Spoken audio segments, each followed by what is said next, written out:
तक उलझेगा संकल्प विकल्पों में? कब तक यूं भटकेगा, कब तक यूं भटकेगा तू मन के द्वंद्वों में? जिया कब तक उलझेगा संकल्प विकल्पों में? हो जिया कब तक संकल्प विकल्पों में?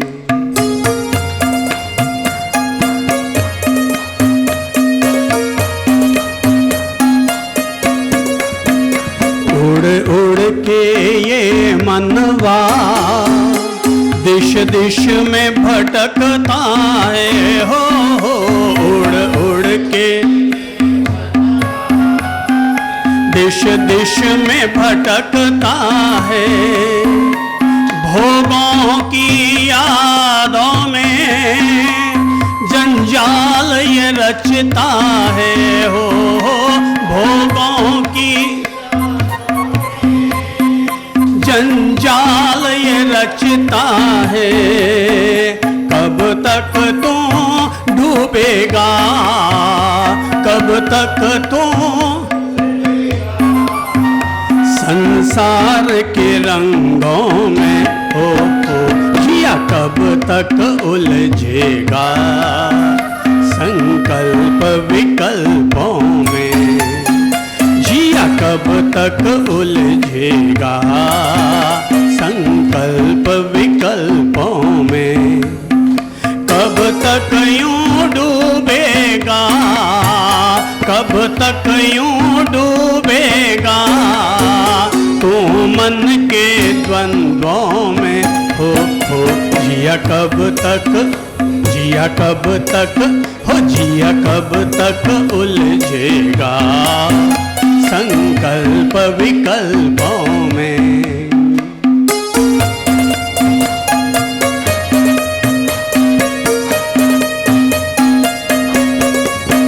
दुनिया में अकेले ही आया और जाएगा। हो दुनिया में हो आया और दुनिया में अकेले ही आया और अपने संग ढेला भी क्या साथ ले जाएगा। हो अपने फिर क्यों मोह माया के, फिर क्यों मोह माया के उलझा है थपेड़ों में? जिया कब तक उलझेगा संकल्प विकल्पों में? जिया कब तक, जिया कब तक उलझेगा संकल्प विकल्पों में?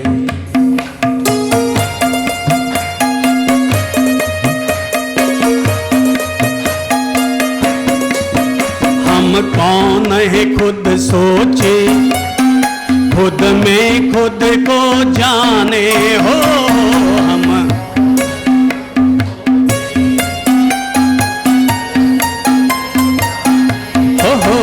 हम कौन है खुद सोचे, खुद में खुद को जाने। शव बनने से पहले अपना शिव पहचाने। हो शव अपना शिव पहचाने। हो चंद्र शांति मन में, हो चंद्र शांति मन में। प्रभु प्रीत हो सांसों में। हो जिया कब तक उलझेगा संकल्प विकल्पों में? हो जिया कब तक, हाँ जिया कब तक उलझेगा संकल्प विकल्पों में? कब तक यूं भटकेगा, कब तक यूं तू मन के द्वंद्वों में, जिया कब तक, जिया कब तक उलझेगा संकल्प विकल्पों में, जिया कब तक उलझेगा संकल्प विकल्पों में।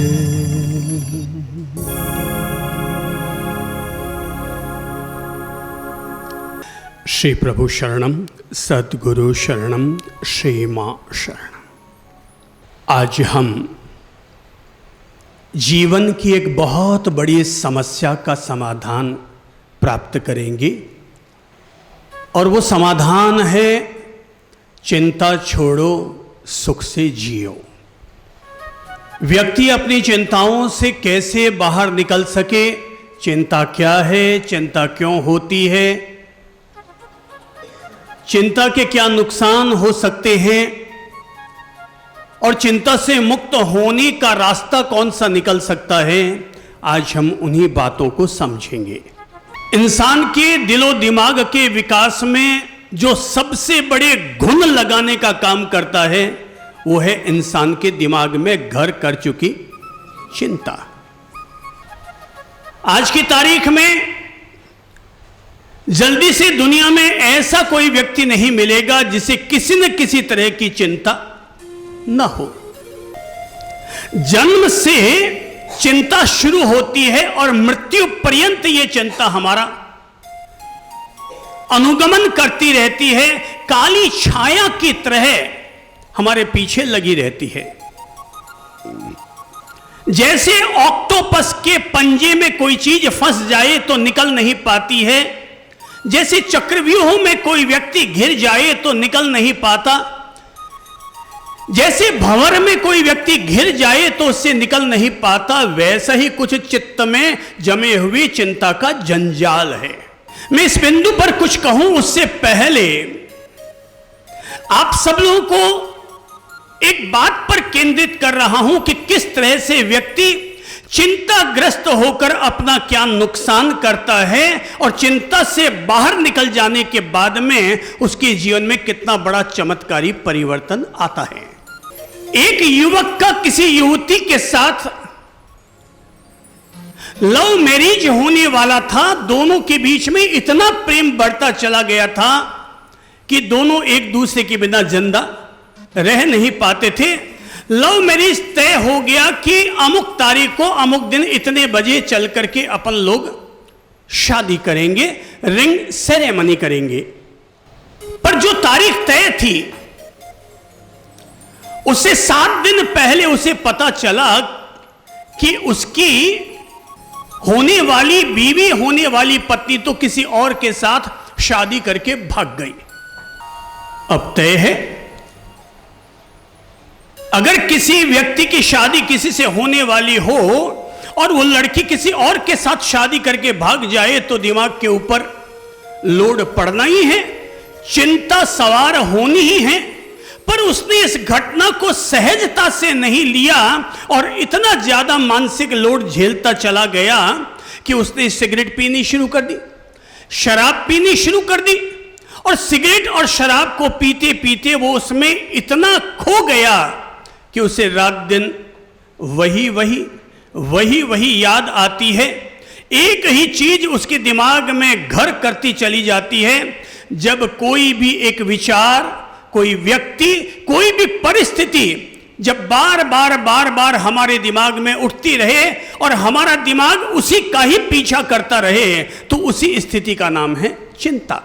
अब युवक अपनी मंगेतर की याद में रात दिन खोया रहता, तूने मेरे साथ ऐसा क्यों कर दिया, तूने मेरे साथ ऐसा क्यों कर दिया, मेरे में ऐसी क्या कमी थी जो तूने मेरे साथ ऐसा किया। अब वो रात दिन न उसे रोटी भा रही है, न रात को सो पा रहा है, तो रात की नींद भी हराम और दिन का सुख भी हराम। कहते हैं वो इसी तरह से करीब उसने 6 महीने बिता दिए होंगे कि अचानक अगले दिन जब वो सुबह उठा तो उठते ही उसकी नजर अखबार पर पड़ी। वो ये देख करके चौंक पड़ा कि फर्स्ट पेज को जैसे ही उसने खोला तो खोलने के साथ ही सामने एक फोटो छपा हुआ आया, नीचे न्यूज लिखी हुई थी। वो नाम देख करके चौंक पड़ा, ये तो उसी लड़के का नाम है जिसके साथ मेरी बीवी भागी थी, या उसने जिसके साथ शादी की थी। उसने झट से न्यूज पढ़ी, क्या हुआ क्या हुआ? तो उसमें लिखा हुआ था कि इस युवक ने अपनी पत्नी के द्वारा रोज टॉर्चर करने के कारण वो इतना परेशान हो गया कि उसने खुदकुशी कर ली और फांसी खा करके आत्महत्या कर डाली। वो ये सब पढ़ करके तो चौंक पड़ा, क्या जिसके साथ मैं रात दिन शादी करने की सोच रहा था वो इतने उग्र स्वभाव की कि लड़की की फांसी खाने की नौबत आ गई। वो तो वहीं पर जमीन पर बैठा और भगवान को याद करने लगा कि भगवान तेरा लाख लाख शुक्र है जो तूने मेरी शादी उसके साथ टाल दी, वरना अखबार में आज फोटो उसका नहीं बल्कि मेरा छपा हुआ रहता। आज फोटो उसका नहीं बल्कि मेरा छपा हुआ रहता। व्यक्ति के जीवन में आज उसको पहली बार एहसास हुआ कि भगवान जो करता है उसके पीछे उसकी कोई न कोई व्यवस्था जरूर काम कर रही होती है। हम इंसान उसकी व्यवस्थाओं को समझ नहीं पाते, इसलिए हम लोग उसके नाम का शिकायतनामा लिखते रहते हैं। ये उस व्यक्ति की कहानी है जिस व्यक्ति के जीवन की शुरुआत चिंता से हुई, लेकिन इस घटना के बाद उसके भीतर चिंता ने नहीं बल्कि एक चिंतक ने जन्म लिया। और चिंतक ने जब जन्म लिया तो उसने उसके बाद अपने जीवन को सकारात्मक दिशा दी और किताबें लिखनी शुरू की। उसने अपने जीवन में सैकड़ों किताबें लिखी और पूरी दुनिया भर में उनकी किताबें पढ़ी गई, और उस व्यक्ति का नाम है स्वेट मार्डन। उस व्यक्ति का क्या नाम है? Sweat modern. शुरुआत हुई चिंता से, भीतर में एक नए व्यक्तित्व का जन्म हुआ और वो व्यक्तित्व था चिंतक का। और उसने तब दुनिया को चिंता से बाहर निकलने के लिए ढेर सारी किताबें लिखी और लोगों को बताया कि किस तरह से चिंता से बाहर निकला जाता है, क्योंकि मैं भी उसी चिंता का शिकार बना हूं। चाहे फिर वो स्वेट मार्डन हो या डेल कार्नेगी हो, इन लोगों ने मानव समाज को चिंता से बाहर निकलने के लिए रास्ता इस नए युग में दिखाया। अतीत में तो महावीर बुद्ध जैसे महान तीर्थंकर बुद्ध पुरुषों ने चिंता से मुक्त होने के बहुत सारे उपाय बताए, और न केवल उपाय बताए बल्कि लोगों को चिंता से बाहर निकाला। ठीक वैसे ही जैसे कि अपने शहर में कोई व्यक्ति कायलाना झील में डूबने जाए तो मालवीय बंधु जाते हैं और डूबतों को बाहर निकालकर उनकी जान बचाते हैं। ठीक इसी तरह हमारे महान तीर्थंकर और बुद्ध पुरुषों ने भी चिंता के सरोवर में, चिंता के सागर में डूबने वाले लोगों को बाहर निकाला और उन्हें एक मोक्ष का, निर्वाण का, मुक्ति का, एक चिरस्थायी सुख का रास्ता उन्हें सुझाया। आज की तारीख में आप लोग अपने आप पर गौर करके देखें कि क्या आपको लगता है कि आप लोग भी चिंता के शिकार होते रहते हैं? जरा हाथ खड़ा करके बताइए तो कितने लोग हैं चिंता के शिकार होते रहते हैं? हाँ, सभी लोग हैं। मुझे यही उम्मीद थी कि सभी लोगों को कोई ना कोई तो चिंता कभी किसी चीज़ की और कभी किसी चीज़ की सवार हो ही जाती है। अब देखो, चिंता जन्मता है बच्चा, जन्मने के बाद उसे पहली चिंता सवार होती है, अब मैं खाऊंगा पीऊंगा क्या? इसलिए वो बाहर निकलते ही रोता है और माँ अपने आंचल से लगाती है और अपना दूध पिलाना शुरू करती है। बच्चा थोड़ा बड़ा होता है तो पढ़ाई की चिंता, पढ़ाई और पढ़ाई के बाद परीक्षा की चिंता, कॉलेज जाओ तो कॉलेज की चिंता, प्रतियोगी परीक्षाओं की चिंता, जनरल नॉलेज को बढ़ाने की चिंता। अब जूं जूं लड़का बड़ा होता चला जाएगा और कॉलेज में आगे बढ़ता जाएगा, त्यों त्यों उसकी चिंता भी मोटी मोटी और बड़ी पैमाने पर फैलती चली जाएगी। और फिर पढ़ लिख के बाहर निकल गया तो नौकरी की चिंता, नौकरी लग गई तो छोकरी की चिंता, छोकरी आ गई तो अब संतान नहीं हो रही है तो उसकी चिंता, संतान हो गई तो उसके अब उस पालन पोषण की चिंता, उसके स्कूल पढ़ाने की चिंता। अब उसके जीवन में चिंता आगे बढ़ती चली जा रही है। चिंता चिंता चिंता, ससुराल की चिंता, किसी के यहाँ जा रहे हो तो जाने की चिंता, साथ में रहो तो रहने की चिंता, अलग रहो तो अलग रहने की चिंता, माँ बाप के साथ हैं तो वैसी चिंता, अलग हो गए तो वैसी चिंता, भाई के साथ है तो वैसी चिंता कि कहीं मेरा भाई दुकान में से ज्यादा माल तो नहीं निकाल रहा, और अगर छोड़ छुड़ा के अलग हो गए तो इस बात की चिंता कि अब दुकान में अकेला हूं, ससुराल में शादी है, जाऊं तो जाऊं कैसे। बुढ़ापे की चिंता, बुढ़ापे में दवाई की चिंता, घर में बेटा है तो अब उस बेटे की शादी नहीं हो रही उसकी चिंता, घर में बेटी है तो बेटी 26 साल की हो गई और रात दिन पापा जी को नींद ही नहीं आ रही है उसकी चिंता। बुढ़ापे में इस बात की चिंता कि यार मैंने अपने जीवन में कुछ किया ही नहीं, अच्छा कर्म सत्कर्म कोई नहीं किया, और कल मैं मर जाऊंगा तो पता नहीं मेरा अगला जन्म कहां होगा, इसी बात की चिंता।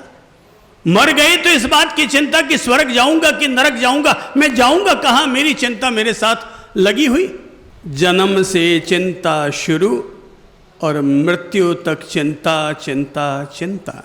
जन्मे तो पढ़ाई की चिंता, बड़े हुए तो कमाई की चिंता, और बड़े हुए तो लुगाई की चिंता, और बड़े हुए बाल सफेद हुए तो डाई की चिंता, बुढ़ापा आया तो दवाई की चिंता, और मरने के करीब गए तो पुण्याई की चिंता, चिंता चिंता चिंता। इसीलिए कहते हैं चिंता चिता के समान। पर मुझे लगता है कि चिंता चिता से भी ज्यादा खतरनाक, क्योंकि चिता तो कितनी बार जलाती है। चिता हमें मरने के बाद जलाती है, एक बार जलाती है, और वो जो जलाती है उसका हमें एहसास भी नहीं होता, क्योंकि हमारी चेतना तो उस शरीर में से निकल गई। अब पीछे जलाओ, चाहे दफनाओ, चाहे मेडिकल कॉलेज में ले जाकर के डोनेट करो, अब इससे उसको तो कोई मतलब नहीं है। चिता तो एक बार जलाती है, पर चिंता रोज रोज जलाती है, बार बार जलाती है। तो कौन ज्यादा खतरनाक, चिता की चिंता? चिंता चिता से ज्यादा खतरनाक है। चिता तो निर्जीव को जलाती है और चिंता सजीव को जलाती है। चिंता के नुकसान देखो, समझो। चिंता हुई तो क्या हुआ? ऐसा नहीं कि मुझे कभी चिंता नहीं हुई होगी। हाँ, मैंने चिंताओं को समझा है, चिंता के चक्र को समझा है, और हमेशा इस बात की जागरूकता रखी है कि हमें किसी भी स्थिति में अपने आप को चिंता में नहीं पड़ने देना चाहिए। प्रकृति जो व्यवस्था हमें देती है उस हर व्यवस्था में राजी होना सीख जाना चाहिए। मेरा अपना विश्वास ये है कि जो भाग्य में है वो भाग कर आएगा, और जो भाग्य में नहीं है वो आकर भी भाग जाएगा। क्या कहा है? सब बोलो। जो भाग्य में है, जो भाग्य में है वो भाग कर आएगा। कितनी भी उसमें रुकावटें डाल दो, पर जो मेरे भाग्य में है वो जमीन को फोड़ कर भी आएगा, पर आएगा जरूर, चाहे आसमान से टपक कर आए, पर आएगा जरूर। जो मेरे भाग्य में है वो जरूर आएगा, पर जो मेरे भाग्य में है ही नहीं, कितने तालों में बंद कर कर रख लो, पर मेरे भाग्य में ही नहीं है।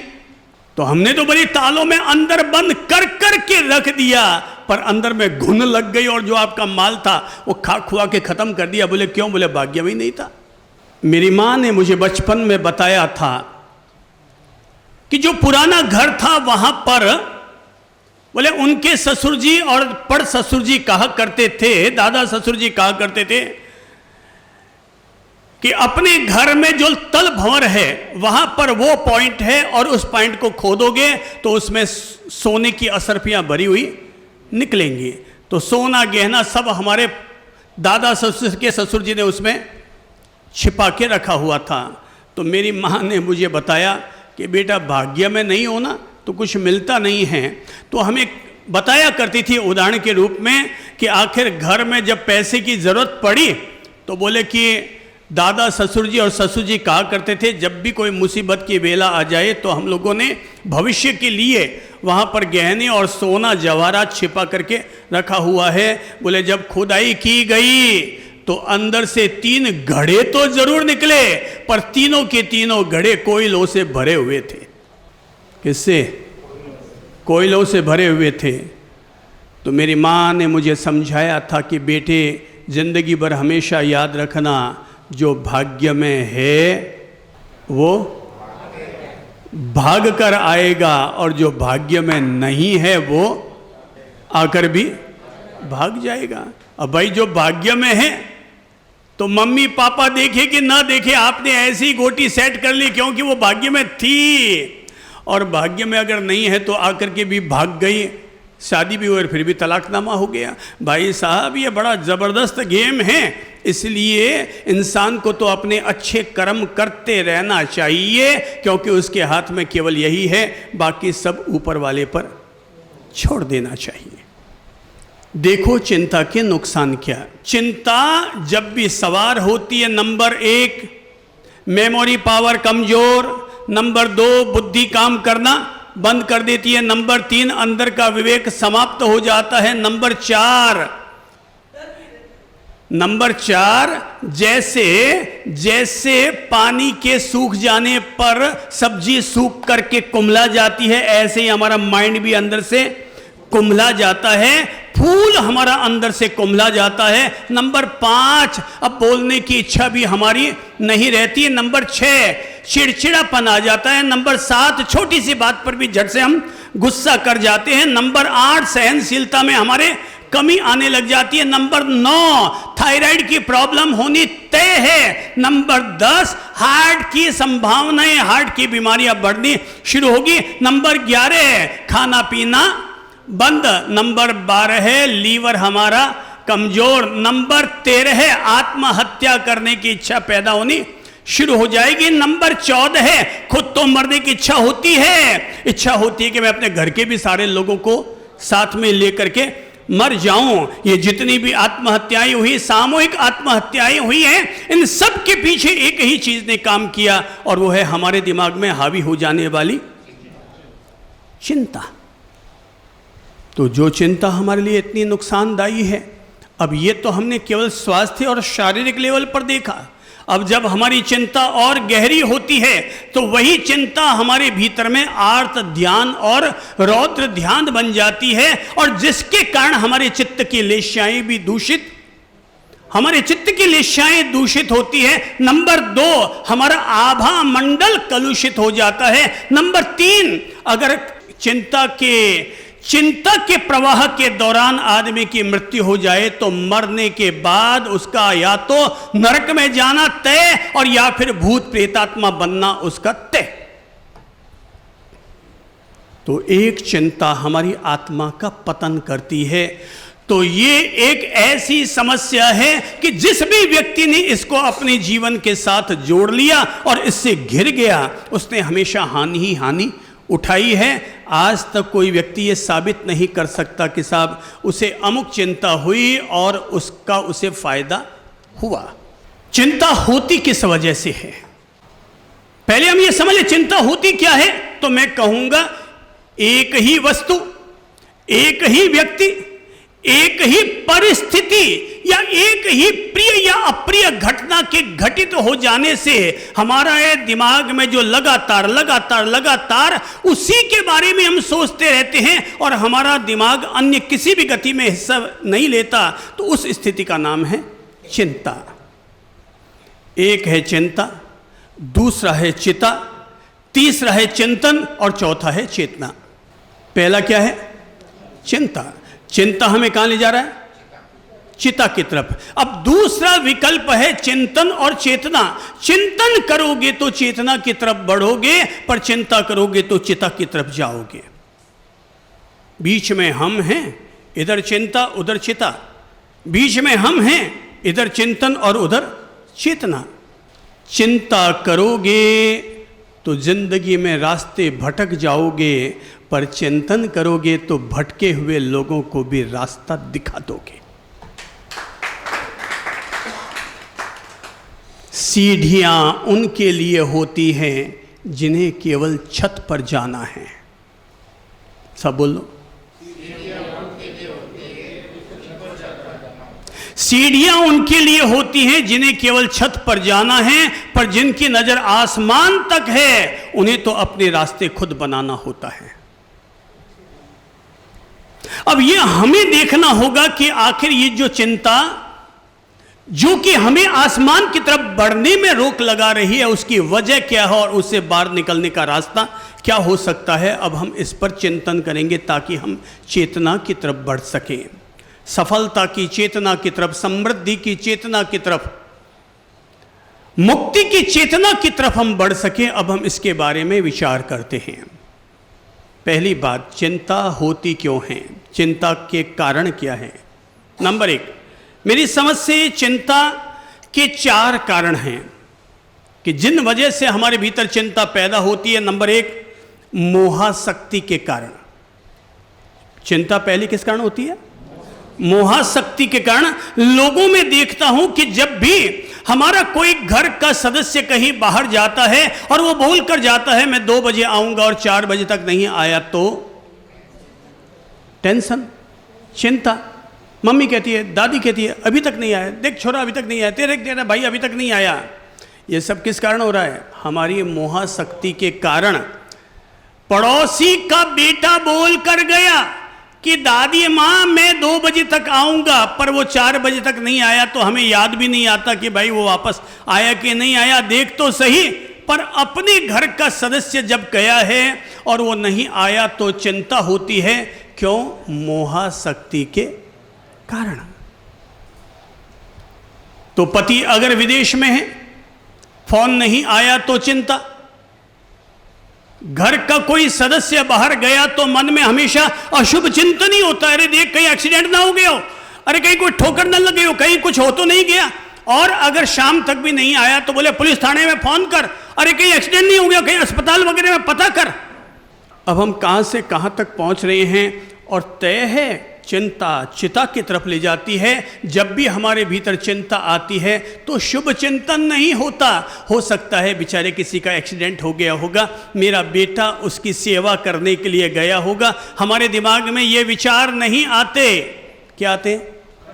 हाँ, उल्टे पुल्टे विचार आते हैं। इसका मतलब ये हुआ चिंता जब भी आती है तो कभी सीधे रास्ता नहीं दिखाती है, हमेशा उल्टा पुल्टा ही सुझाती रहती है। तो पहला कारण है मोहाशक्ति। दूसरा कारण है लालसा। आज की तारीख में चिंता का सबसे बड़ा कारण है मनी, पैसा। तो आदमी रात दिन जिसके पीछे लगा है वो है पैसा पैसा पैसा। ना बीबी ना बच्चा, ना बाप बड़ा ना भैया। The all thing is that के भैया सबसे बड़ा रुपया। आज की तारीख में हर आदमी पैसा पैसा। पत्नी भी उसी पति को पसंद करती है जिसके पास पैसा है। पिता भी 4 बेटों में से उसी बेटे को पसंद करते हैं ज्यादा जिसके पास पैसा है। और घर में अगर बहू आए तो 3 बहुओं में से सबसे बाली, सबसे प्यारी बहू कौन सी लगती है? जिसके पास जो पैसा ज्यादा लेकर के आई है। आज की तारीख में लोगों ने चरित्र को महत्व देना, ज्ञान को महत्व देना, संस्कारों को महत्व देना कम ही कर दिया, बंद ही कर दिया है।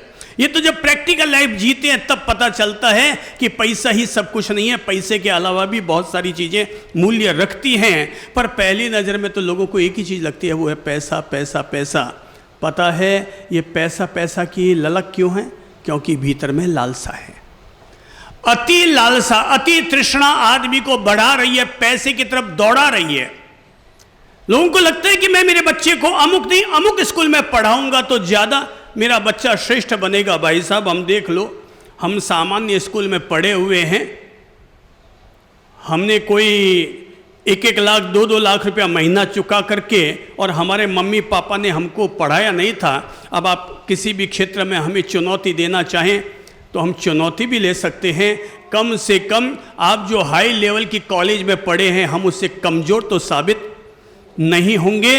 हमारा मानना है पढ़ाई तो आदमी खुद करता है। ऊंची क्लास में जाकर बैठने से और चकाचक वाली टाइल पर जाकर के बैठने से कोई पढ़ाई और ज्ञान अंदर में नहीं आता है। मास्टर जी ज्ञान जितना देते हैं उससे ज़्यादा ज्ञान तो आदमी खुद अपनी मेहनत से प्राप्त करता है। तो लालसा के चक्कर में हम सब लोगों ने इतना महत्व दे दिया है कि अब आदमी सुबह से लेकर रात तक पैसा पैसा के पीछे भाग रहा है। सारी दुनिया में जो टेंशन बढ़ा है ना, आज की तारीख में सबसे बड़ी समस्या ही टेंशन है, चिंता है, तनाव है, डिप्रेशन है, और उन सब की मूल वजह है लालसा। भाई संतोष का जीवन जियो ना। ये जितने भी लोग आज की तारीख में, रोज 2-4 लोग तो ऐसे आ ही जाते हैं, क्योंकि लोग जानते हैं कि भाई ये लोग हर चीज़ का मोटिवेशन देते हैं गुरुजन, तो लोग हमारे पास आ जाते हैं, बोले साहब मेरे अमुक मैंने धंधा किया, उसमें ये घाटा लग गया। मैं पूछता हूँ शेयर का काम किया? बोले हाँ सर शेयर का काम किया, मैंने उसमें वो डिब्बा खेला, मैंने उसमें वो किया।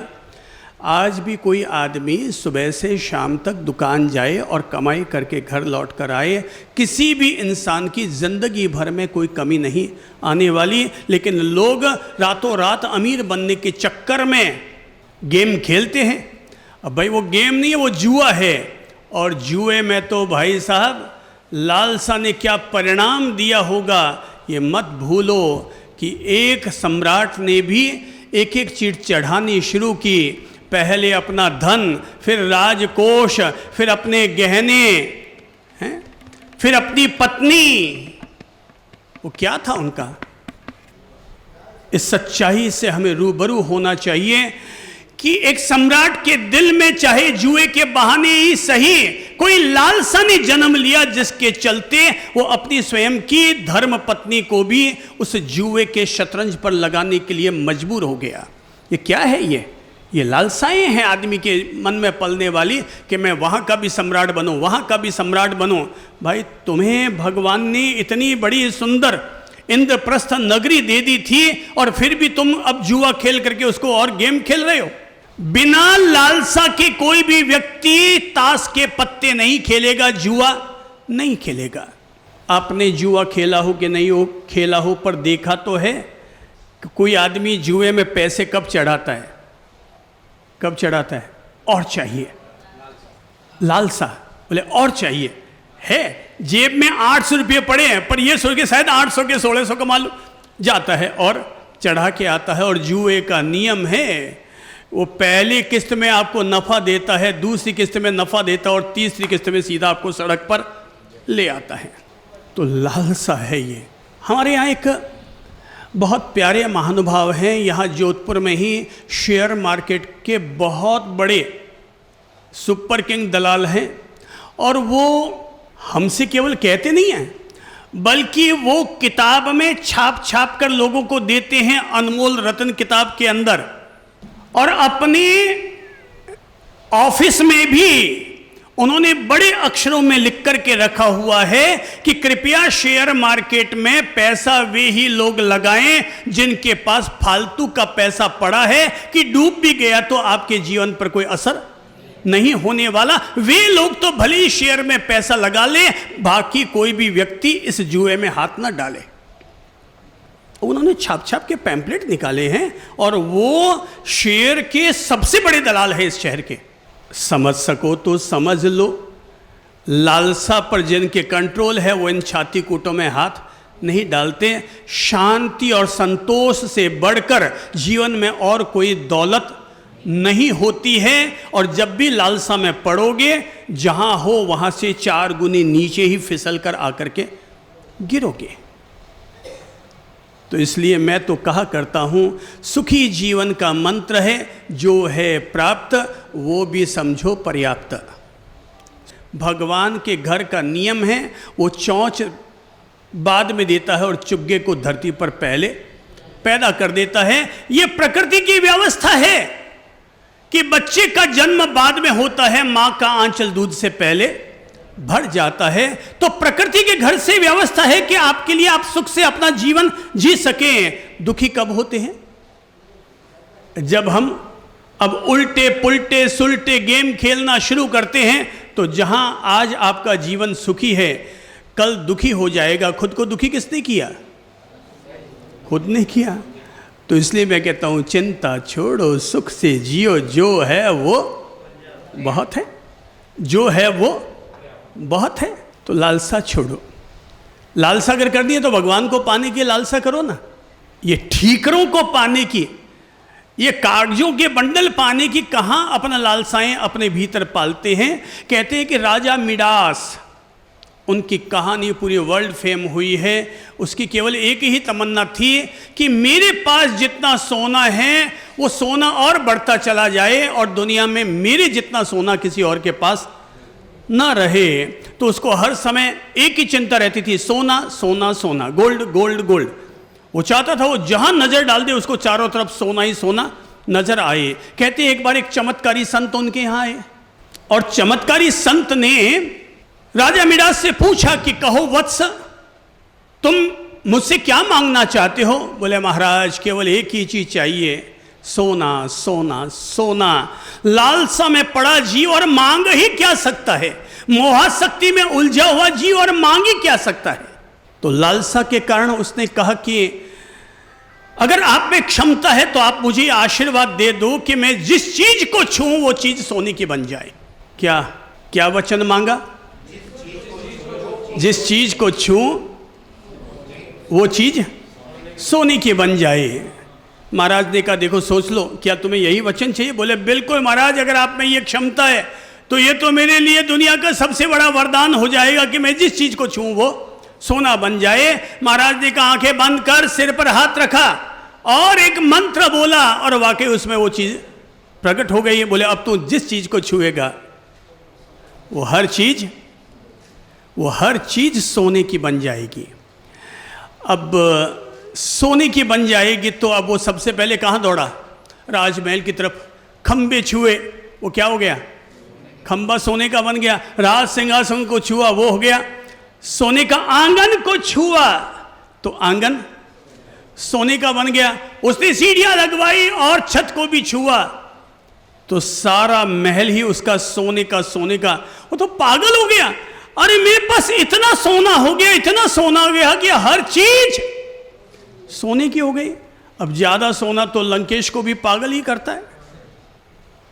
तो इतना सोना बढ़ गया कि लंकेश को भी पागल कर डाला था। तो अब इतना सोना, जिधर नजर डाले उधर सोना सोना सोना। बोले देख देख कर धाप गए। अब कितना सोने को देखे, कितना चीजों को छू छू के कितना छुए। आखिर तृप्ति आ गई। बोले बस अब थक गया, अब बहुत हो गया सोना, अब तो जाता हूं और खाना खा लेता हूं। अब वरदान क्या मिला हुआ है?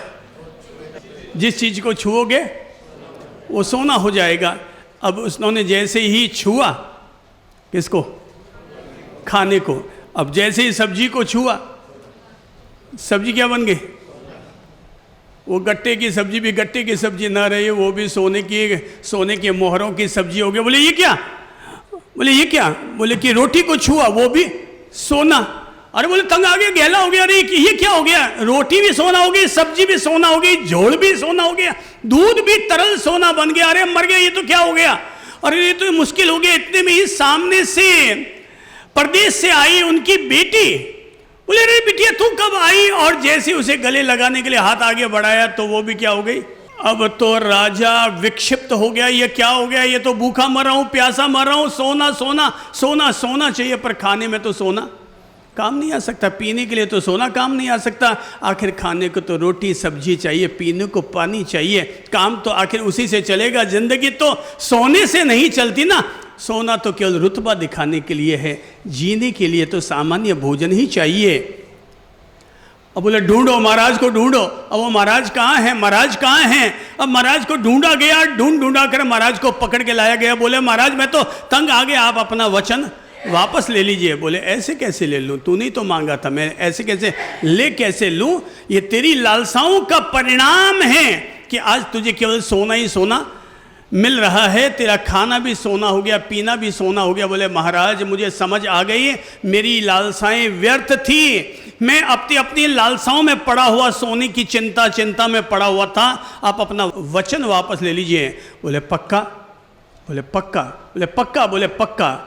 महाराज ने फिर सिर पर हाथ रखा, फिर वो मंत्र अपने भीतर ग्रहण किया। वापस जैसा था सब कुछ वैसा का वैसा हो गया। वही पुरानी ईंट चूने पत्थर से बनी हुई छतें, वही आंगन, वही रोटी सब्जी। और तब उसे पता चला कि लालसा ने मुझे कहाँ से कहाँ अंधा बनाया था। अब उसने आज निर्णय कर लिया कि अब मैं लालसा के चक्कर में नहीं, बल्कि जो मेरे पास है आज से मैं उसका सदुपयोग पुण्य कार्य में उसे समर्पित करूँगा। चिंता की तीसरी वजह है, पहली वजह क्या है, सब बोल लो, मोहासक्ति। दूसरी वजह लालसा। तीसरी वजह भोगवादी दृष्टिकोण। तीसरी वजह क्या है? ये मैं इसलिए कह रहा हूं क्योंकि सप्ताह में एक बार तो मुझे इस स्थिति का सामना करना ही पड़ जाता है। और जब कोई आगे कहता है बाप जी हमारे बेटे ब्याह नहीं हुआ, या कोई युवक आता है बोले हमारा ब्याह नहीं हुआ, हमारा ब्याह करा दो बाप जी, आप क्यों जूँ कर लूँ, आप क्यों जूँ करवा दूँ, हमारा ब्याह हो जाए, हमारा ब्याह हो जाए। मुझे लगता है ये भी एक बहुत बड़ी चिंता की वजह है कि उसके भीतर ऐसी भोगवादी दृष्टि पैदा हो गई कि उसको रात को सोते, दिन में चलते बैठते खाते पीते एक वही ब्याह शादी शादी विवाह मैरिज ही उसे सूझ रही है। और उसे खाना पीना भी अच्छा नहीं लगता। वो कहते हैं आप जो कहो इसके लिए सेक्रीफाइस कर दूं। ये क्या है? ये चिंता की एक वजह है। और आज की तारीख में तो ये बड़ी वजह बन गई। जॉब करने वालों के लिए लालसा बड़ी वजह बन गई, और भोगी लोगों के लिए ये भोग की भावना ये चिंता की एक बड़ी वजह बन गई। और चौथी वजह है आत्मविश्वास की कमी। चौथी वजह है आत्मविश्वास की कमी, जिसके चलते हमारे भीतर डर पैदा होता है। एक अज्ञात भय हमेशा मन में बना हुआ रहता है, और वो है आत्मविश्वास की कमी। आदमी को अपने आप पर भरोसा नहीं रह पाता, ऊपर वाले पर भी भरोसा नहीं रह पाता। तो ये 4 वजह मैंने बताई चिंता की। हो सकता है और भी बहुत सारी वजह हो, क्योंकि ये तो बहुत बड़ी मोटी बीमारी है ना, तो वजह तो बहुत सारी हो सकती है। मोटे तौर पर मैंने 4 वजह बता दी। अब अपन निकलने का रास्ता निकालते हैं इससे कि चिंता से बाहर कैसे निकले। तो चिंता से बाहर निकलने के लिए, चिंता मुक्त जीवन का मालिक बनने के लिए, चिंता मुक्त जीवन का सम्राट बनने के लिए पहला रास्ता, और वो है हमेशा अपने कर्म पर विश्वास करो, अपने कर्म योग पर भरोसा करो। पहला रास्ता क्या है? अपने कर्म योग पर विश्वास करो कि मेरा काम है, मेरा कर्म करना, फल क्या मिलेगा ये ऊपर वाले पर छोड़ दो। कभी गीता में कहा था, गीता के नायक ने कहा था, कर्मण्येवाधिकारस्ते मां फलेषु कदाचन। कर्म करना तेरा अधिकार है, फल की चिंता मत कर, वो ऊपर वाले पर छोड़ दे। कर्म करने से कभी चूको मत, क्योंकि कर्म ही वो सफलता का आधार है जो इंसान को चिंताओं से बाहर निकालता है। दुकान पर बैठा आदमी, फैक्ट्री पर बैठा आदमी, और वो वहाँ बैठा केवल चिंता कर रहा है, आजकल धंधों को नहीं, कमाई को नहीं, काहीं करूँ काहीं नहीं करूँ, ऑर्डर नहीं मिल रहा है। मैं कहता हूँ कर्म करो। दुकान पर बैठे रहने से फल नहीं मिलने वाला। दुकान से बाहर निकलो, फैक्ट्री से बाहर निकलो।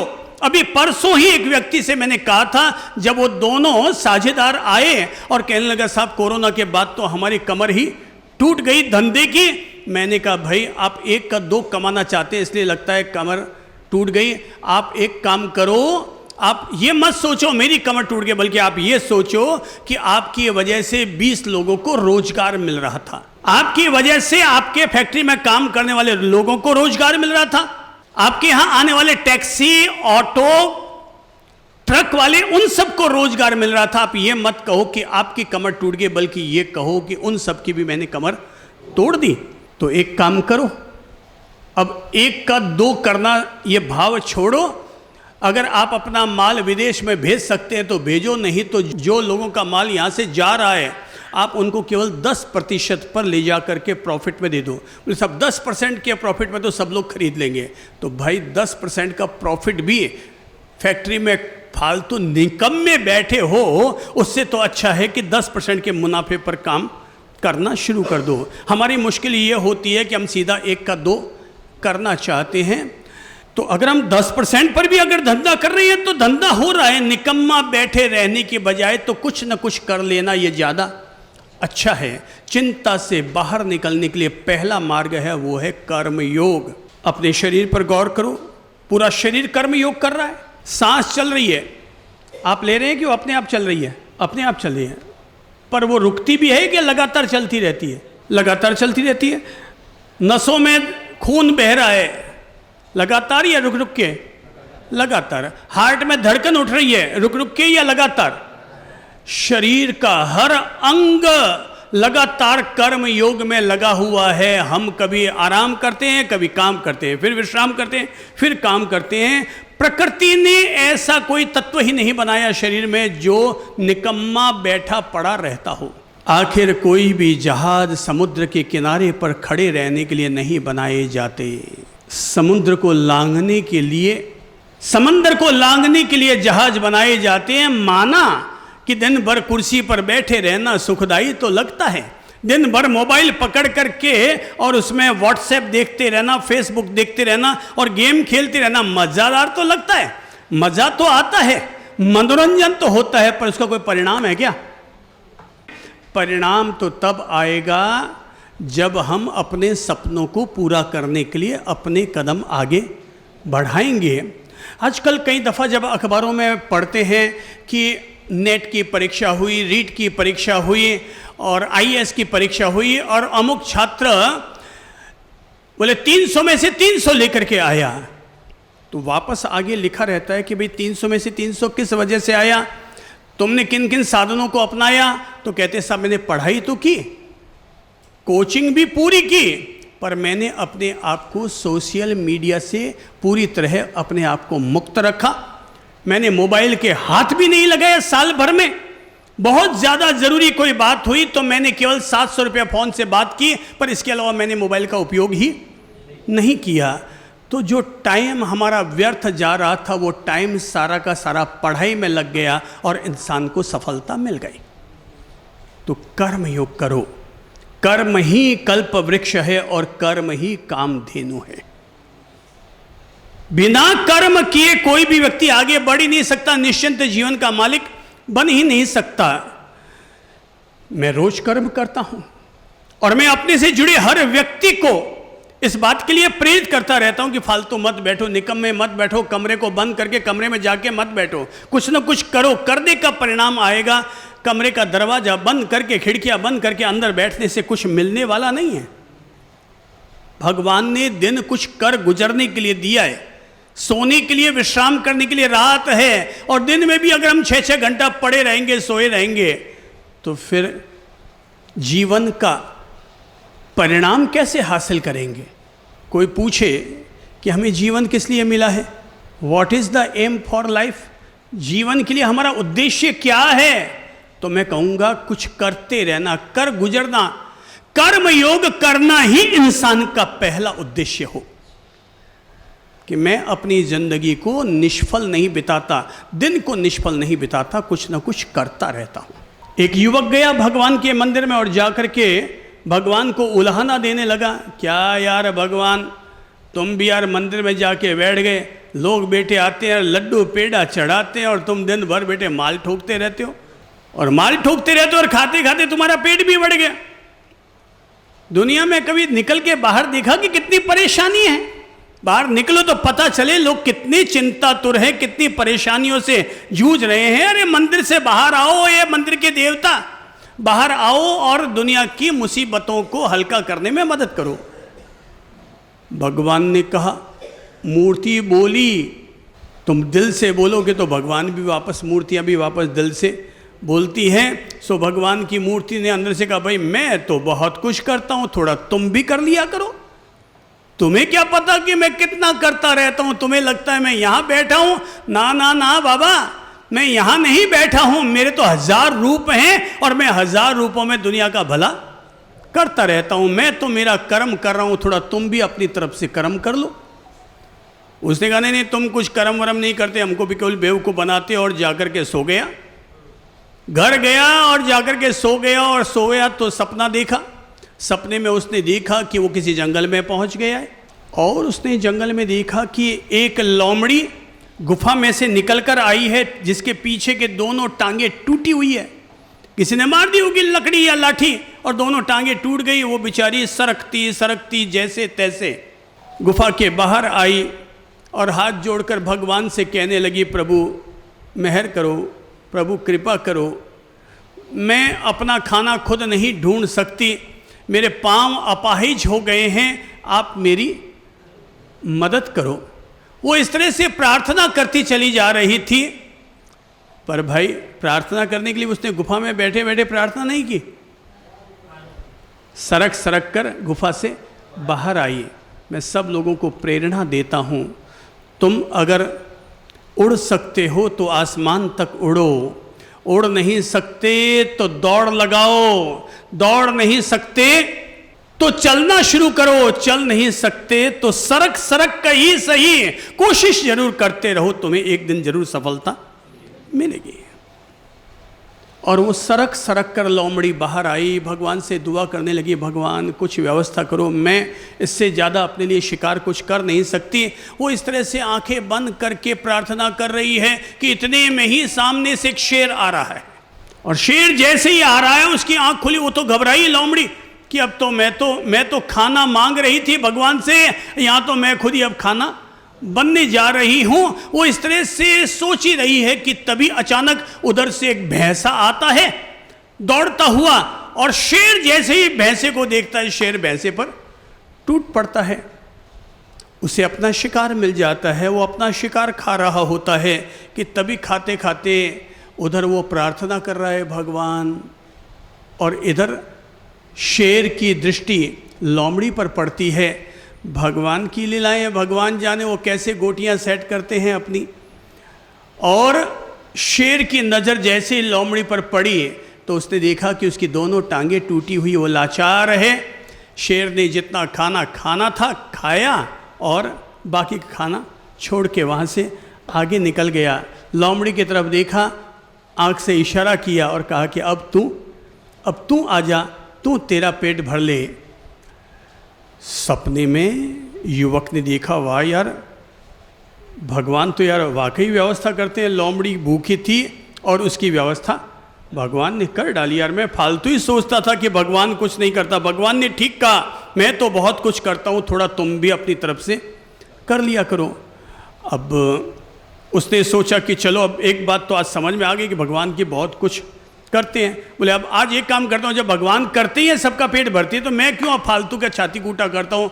रोजाना ऑफिस जाता हूँ, अब मैं भी, मेरा कहीं नहीं आना जाना, घर में बैठा हूँ, भगवान मेरा पेट तो भर ही देंगे। उन्होंने कहा कि भगवान जी, मैंने काम धंधा बंद किया, मेरा पेट आप भर देना, जैसा उस लोमड़ी का भरा था।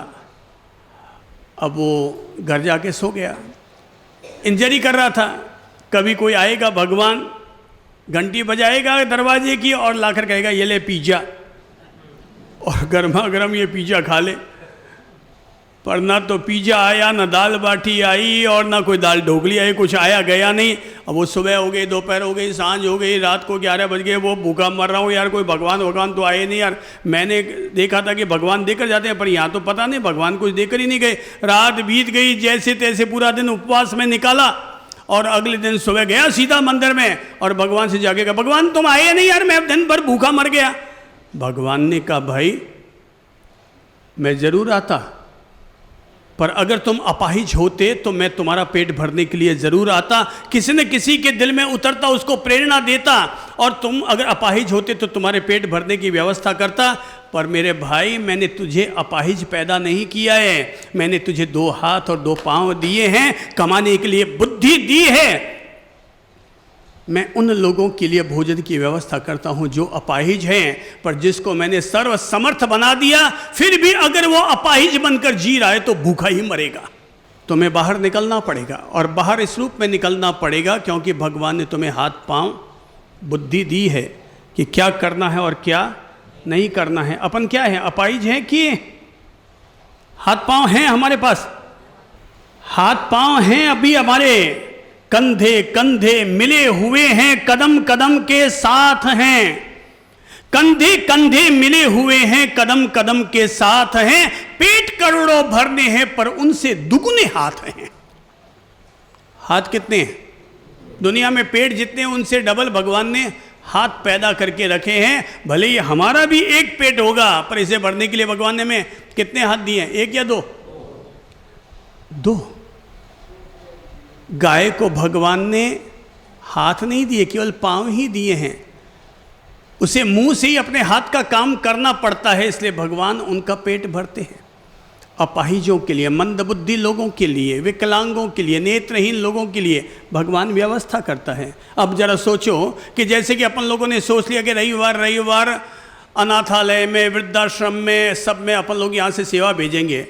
ये क्या है? ये परमात्मा प्रेरणा दे रहा है अपन लोगों को कि भाई तुम समर्थ हो तो तुम उन लोगों की मदद करो जो असमर्थ हैं, जो विकलांग हैं, जो अपाहिज हैं, उनकी तुम मदद करो।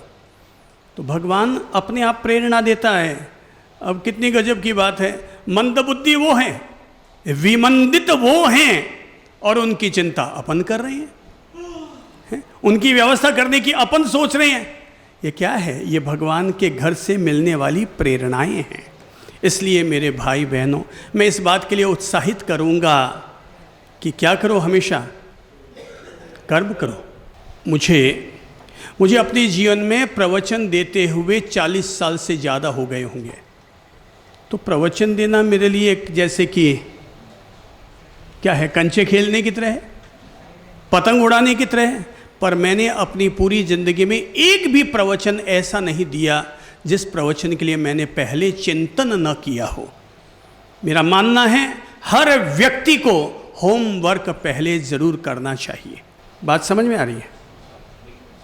होमवर्क हर व्यक्ति को करना चाहिए। आप बिजनेसमैन है तो बिजनेस का होमवर्क करो, साधक हो तो साधना का होमवर्क करो, प्रवक्ता हो तो प्रवचन के लिए अपना होमवर्क करो। लेकिन पहले अपनी पूर्व तैयारी अर्थात कर्म योग जरूर करो, नहीं तो फेल हो जाओगे। और अगर अपना कर्म योग किया, तुम किसी भी हालत में कमजोर साबित नहीं हो सकते। तो पहला काम है, क्या है? मुट्ठी बांध कर बोलो, पहला काम क्या है? कर्म योग। 12 खड़ी में क पहले आता और ख बाद में। क कहता है पहले करो, ख कहता है उसके बाद में खाओ। चाहे घर हो, परिवार हो, समाज हो, कहीं भी जाओ भी ना, तो मैं कहूँगा खड़े होकर सीधे खाना शुरू मत करो, कर्म अपना जरूर करो। पहले करो, फिर चिंता मुक्त होने के लिए दूसरा सूत्र दे रहा हूं, और वो दूसरा सूत्र है हमेशा आत्मविश्वास से भरे हुए रहो। किससे? खुद पे भरोसा रखो, दूसरे पर नहीं, खुद पे भरोसा रखो। लोग जो दूसरों पर भरोसा करते हैं, भाई वो मुझे लोन देगा तो मेरा धंधा चलेगा। दूसरों पर भरोसा वे लोग करते हैं जिन्हें खुद पर अपना भरोसा नहीं होता है। परमात्मा ने हम सब लोगों को अद्वितीय बनाया है, सबके भीतर अपनी कुछ कर गुजरने की क्षमता है। इसलिए अपने आप पर भरोसा करो और कभी भी आत्मविश्वास को दुर्बल मत होने दो। मेरा अपना मानना ये है कि भगवान हमेशा मेरे साथ है। मेरा आत्मविश्वास क्या है? कि परमात्मा मेरे साथ है। भगवान से पूछा गया, भगवान तुम कहाँ हो? तो भगवान ने कहा, मैं तेरे पास हूँ, पहचान कर देख, मैं तेरे आस पास हूँ। और पहचानेगा तो पहचान जाएगा कि मैं कोई और नहीं बल्कि तेरा ही आत्मविश्वास हूँ। वो हमारे साथ है। और मेरा अपना मानना ये है कि मैं कहीं भी रहूं, कहीं भी जाऊं, पर मेरा भगवान मेरे साथ है, आपका भगवान आपके साथ है। अब ये मत बोलना कि मेरा भगवान अलग है और आपका भगवान अलग है। ज्योतियाँ सबकी एक ही होती है, सारा फर्क दियों का फर्क है, भगवान सबके साथ है। वो साथ है या नहीं है, पर अगर दिल में ये विश्वास जग गया कि भगवान मेरे साथ है, अब आपको ज़िंदगी में कभी कोई चिंता करने की ज़रूरत नहीं है कि भगवान मेरे साथ है। अपने आप मेरे लिए कोई ना कोई रास्ता निकल जाएगा। भले ही मेरा भाग्य रूठ जाए और मेरे भाग्य के 99 दरवाजे बंद हो जाएं, तब भी भगवान मेरे साथ है। मेरे लिए कोई ना कोई एक दरवाज़ा ज़रूर खोल देंगे। इधर से बंद, उधर से बंद, उधर से बंद, पर कोई ना कोई मेरे लिए एक दरवाज़ा ज़रूर खुला होगा। आपने कभी मकोड़े को देखा? आपने वो गेट बंद कर दिया, वहाँ से जाली बंद कर दी, वहाँ से गेट बंद कर दिया, मगर फिर भी मकोड़ा चलता रहता है। उसे भरोसा है मेरे लिए कहीं न कहीं एक दरवाज़ा तो खुला होगा, कहीं न कहीं एक छेद मेरे लिए इस हॉल से बाहर निकलने के लिए अवश्य कहीं न कहीं मेरे लिए एक रास्ता खुला होगा। मैं कहूँगा विश्वास रखो। क्या विश्वास? कि भगवान मेरे साथ है। भगवान मेरे साथ है। जो व्यक्ति ये विश्वास रखता है उसे कभी कोई चिंता करने की ज़रूरत नहीं होती। और तीसरी बात, चूंकि अब समय हो रहा है इसलिए मैं अपने तीसरी बात ये सुझाऊंगा, और तीसरी बात ये है, हमेशा विधि के विधान में विश्वास रखो। क्या है? विधि के विधान में विश्वास रखो कि मैं मेरी तरफ से कर्म कर रहा हूं, भगवान मेरे साथ हैं, मगर फिर भी विधि का विधान अपना काम कर रहा है। किसका जन्म होगा और किसका मरण होगा ये मेरे हाथ में नहीं है। कर्म करना मेरे हाथ में है, पर हानि होगी या लाभ होगा ये ऊपर वाले पर छोड़ता हूँ। कहते हैं कि जो होता है सो अच्छे के लिए होता है, जो होता है सो अच्छे के लिए होता है। परमात्मा कब कहाँ किसको आकर कैसे प्रेरणा दे जाता है ये पता भी नहीं चल पाता। वो कहते हैं कि एक बूढ़ी अम्मा 85 वर्ष की थी और अपनी पोती को साथ लेकर के, वो दादी सा दुर्गा जी अपनी पोती मीनल को लेकर के जा रही थी जंगल से। सोचा भाई इस गांव से उस गांव जा रही हूं, अपनी पोती भी साथ में है और साथ में अपने घर का गहना गांठा पैसा भी अपने साथ में एक टोकरी बांधकर पोटली बांधकर अपने साथ लेकर के जा रही है। चलते चलते थक गई। पोती से पूछा बेटा, बोले दादी बिल्कुल चला नहीं जा रहा है, मैं तो बिल्कुल थक गया हूँ। दादी ने कहा बेटा थक तो मैं भी गई, पर थोड़ी हिम्मत कर, गांव बस अब 2-3 मील ही बचा है, चलते हैं। बोले दादी रोने लग गई, मेरे से तो चला ही नहीं जाता। इतने में एक घोड़े वाला आया। कहानी को समझिएगा, मर्म को समझिए। कहानियाँ प्रतीकात्मक होती है, केवल समझने के लिए, अंदर में सत्य को उतारने के लिए कहानियाँ होती हैं। और कहते हैं कि तब ये घोड़े वाला आया। दादी ने आवाज़ दी, दुर्गा देवी ने, ओ भाई घुड़सवार थोड़ा 2 मिनट रुकना बेटा रुकना। घुड़सवार ने कहा क्यों क्या है दादी माँ? बोले क्यों क्या बेटा, थक गई है मेरी पोती, थोड़ा इसको अपने घोड़े पर बिठा ले और हो सके तो ये पोटली भी अपने साथ ले जा, टोकरी, बस अगले गांव में पोती को उतार देना और तब तक मैं भी आधे घंटे में पहुंच जाऊंगी धीरे धीरे। घुड़सवार ने क्या, क्यों? मेरा घोड़ा को इतना फालतू है जो हर राहगीर को यूं उठा करके लेके जाएगा? नहीं मैं नहीं ले जाने वाला। और ये कहते हुए घुड़सवार आगे बढ़ गया। आधा किलोमीटर आगे बढ़ा कि तभी उसके दिमाग में आया, मन में आया, यार तू भी कैसा गेला है, इतनी शानदार छोरी मिल रही थी गोरी गोरी और तू बेटा नट गया। इतनी अच्छी लड़की मिल रही थी और तू नट गया, और पोटली में भी पता नहीं क्या माल था और क्या नहीं था, तू नट गया। अरे जा अभी भी वक्त नहीं बीता, जा वापस और लेके आ जा। वो वापस आया घुड़सवार।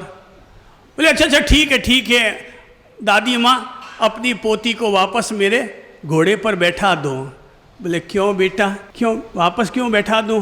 बोले नहीं दादी माँ, मुझे लगता है कि नहीं आप इसको बैठा दें। बोले अब बैठाने की ज़रूरत नहीं है। बोले क्यों? बोले जैसे तेरा मन बदल गया वैसे अब मेरा भी मन बदल गया। बोले क्या कहना चाहती हो दादी माँ? बोले सोच तू वापस क्यों आया? जैसे मन तेरा बदला वैसे ही मन मेरा बदला। तेरा मन तो बदला और इधर भगवान ने मुझे आके कहा कि तू गेली है, अपनी जवान पोती को किस अनजान के साथ बैठा देती और तेरे हाथ में ये गहने गांठे और पोटली, तू उसको पकड़ा देती, वो चोर उचक्का हो जाओ, तेरा माल ले जाता। तो भगवान ने मुझे आकर के प्रेरणा दे दी और अब मुझे अपनी पोती को भेजने की ज़रूरत नहीं है। अब पछताए क्या हो तो जब चिड़िया चुग गई खेत। अब उस घुड़सवार के हाथ में तो कुछ लगना था नहीं, पर यह बात समझ में आ गई कि भगवान जो करता है सो अच्छा ही करता है। वो नटा तो अच्छे के लिए ही हुआ, नहीं तो मुझे मेरी पोती की चिंता सवार हो जाती।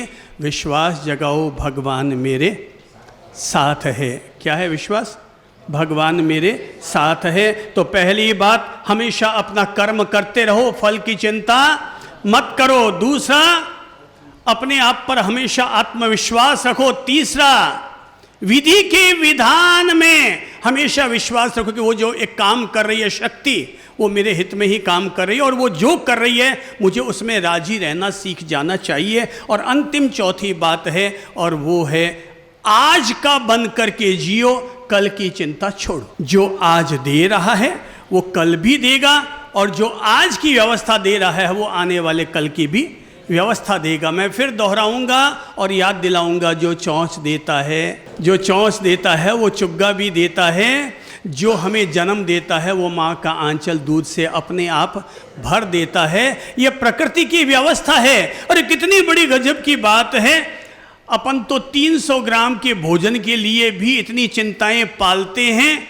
वो हाथी, पता है उसका सुबह का ब्रेकफास्ट में कितना माल चाहिए उसको? हाँ बिल्कुल ठीक कहा, 1 मण 40 किलो का नाश्ता चाहिए। कहते हैं एक हाथी एक दिन में रोजाना 3 क्विंटल खाना खाता है। अब ये नाश्ते में जब 40 किलो चाहिए, तो दोपहर का भोजन, शाम का भोजन और बीच की दोपहरी भी तो क्यों भूल रहे हो? तो एक दिन में वो 3 क्विंटल खाना खाता है। वो चिंता पालता है क्या?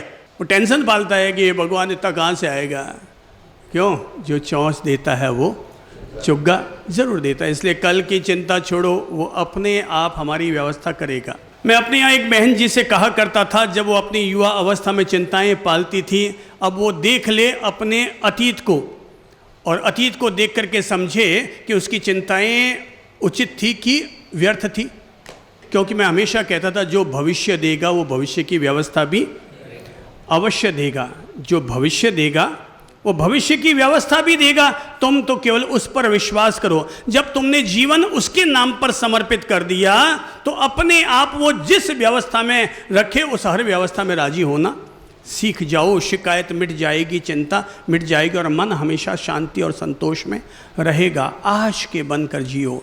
आज परमात्मा के द्वारा दिया गया हमें सर्वोत्तम उपहार है। आज क्या है? आज टुडे इज माई डे। आज क्या है? ये परमात्मा के घर से मिला हुआ हमें सर्वोत्तम उपहार है। रोज हमें आज मिल रहा है, और आज का आनंद लो। बीते कल की बातें भूलो, जो हो गया सो हो गया। बीते का चिंतन न कर, छूट गया जब तीर। अनहोनी होती नहीं, होती वह तकदीर। तो जो हो गया सो हो गया, और जो भाग्य में है वो भाग कर आएगा, और जो भाग्य में है ही नहीं तो आया हुआ भी चला जाएगा। तो क्या करो? हर हाल में मस्त रहो, हर हाल में मस्त रहो, हर हाल में मस्त रहो, हर हाल में मस्त रहो। जिंदगी में सदा मुस्कुराते रहो, फासले कम करो, दिल मिलाते चलो। फासले कम करो, दिल मिलाते चलो। जिंदगी में सदा, जिंदगी में सदा मुस्कुराते रहो, फासले कम करो, दिल मिलाते चलो। फासले कम करो, दिल मिलाते चलो। फासले कम करो, दिल मिलाते चलो। फासले कम करो, दिल मिलाते चलो। चिंता छोड़ो, सुख से जियो। श्री प्रभु शरण।